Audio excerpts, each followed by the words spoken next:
రైతులకు తీపి కబురు, అకౌంట్లోకి డబ్బులు చెక్ చేసుకోండి. తెలంగాణలో అకాల వర్షాలు, ప్రతికూల వాతావరణం మధ్య నలిగిపోతున్న రైతాంగానికి రాష్ట్ర ప్రభుత్వం భరోసానిచ్చింది. పంట కొనుగోలు, నగదు జమ ప్రక్రియపై బుధవారం సచివాలయంలో మంత్రులు నిర్వహించిన సమీక్ష సమావేశాలు రైతుల్లో ధైర్యాన్ని నింపాయి. ముఖ్యంగా మొక్కజొన్న, ధాన్యం కొనుగోలులో ప్రభుత్వం వేగం పెంచి రికార్డు స్థాయిలో నిధులను విడుదల చేస్తుంది. ఈ వీడియోని ఎక్కడ స్కిప్ చేయకుండా పూర్తి వరకు చూడండి, లేకపోతే మీకు పూర్తి సమాచారం అందదు. ఎవరైనా కొత్తగా ఈ వీడియో కానీ చూస్తున్నట్లయితే మా ఛానల్ని సబ్స్క్రైబ్ చేయడం మాత్రం మర్చిపోకండి.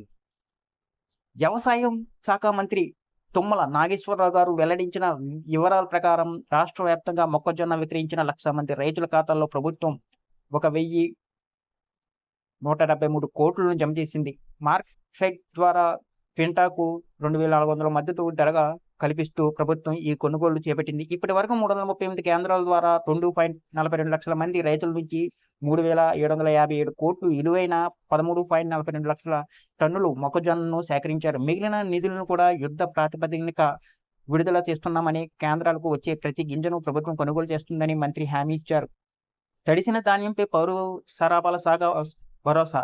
అకాల వర్షాల వల్ల ధాన్యం తడిసిపోయి ఆందోళనలో ఉన్న రైతులకు పౌర సరఫరాల శాఖ మంత్రి ఉత్తమ్ కుమార్ రెడ్డి గారు తీపి కబురు అందించారు. తడిసిన ధాన్యాన్ని నిబంధనల ప్రకారం కొనుగోలు చేస్తామని ఆయన స్పష్టం చేశారు. ఇప్పటికే తడిసిన 9,214 టన్నుల ధాన్యాన్ని బాయిల్డ్ రైస్ మిల్లులకు తరలించినట్లు ఆయన వెల్లడించారు. రాష్ట్ర వ్యాప్తంగా ఇప్పటి వరకు 55 లక్షల టన్నుల ధాన్యాన్ని సేకరించగా 8.15 లక్షల మంది రైతుల ఖాతాల్లో 10,097 కోట్లు జమ చేసినట్లు వివరించారు.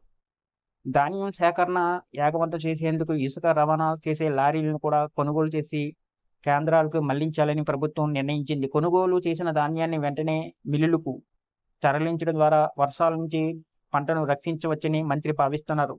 రాజకీయ లబ్ధి కోసం ప్రతిపక్షాలు చేస్తున్న విమర్శలను పట్టించుకోవద్దని ప్రభుత్వం రికార్డు స్థాయిలో కొనుగోళ్లు జరుపుతూ రైతు సంక్షేమానికి కట్టుబడి ఉందని మంత్రులు పునరుద్ఘాటించారు. ఈ సమీక్ష డిప్యూటీ సీఎం బట్టి విక్రమార్క గారు, సిఎస్ రామకృష్ణారావు గారు పాల్గొని క్షేత్రస్థాయి పరిస్థితులను పర్యవేక్షించారు.